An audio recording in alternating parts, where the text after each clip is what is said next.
الله الرحمن الرحيم. السلام عليكم ورحمة الله وبركاته. معكم أبو سعد. عندنا بعض الاختبارات اللي تثبت أن العسل طبيعي وغير مغشوش. طبعا العسل هذا معروض للبيع.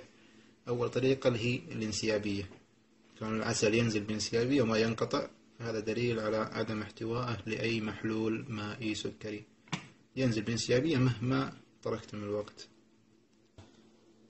والطريقة الثانية طبعا اللي هي طريقة الترشيح، اللي نأخذ نقطة واحدة من العسل ونحطها على قطعة منديل أو أي شيء قابل للتشرب. ننظر إذا تشرب المنديل بالعسل فهذا يدل على وجود محلول مائي سكري. إذا لم يتشرب طبعا هذا يدل على أن العسل طبيعي.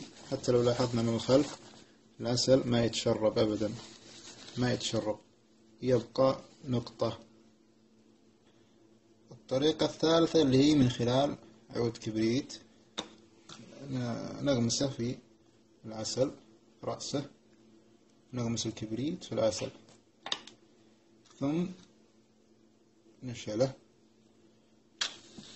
نلاحظ أن الكبريت يشتعل بالكامل يتحول إلى أسود، فهذا يدل على عدم وجود أي محلول مائي سكري في العسل.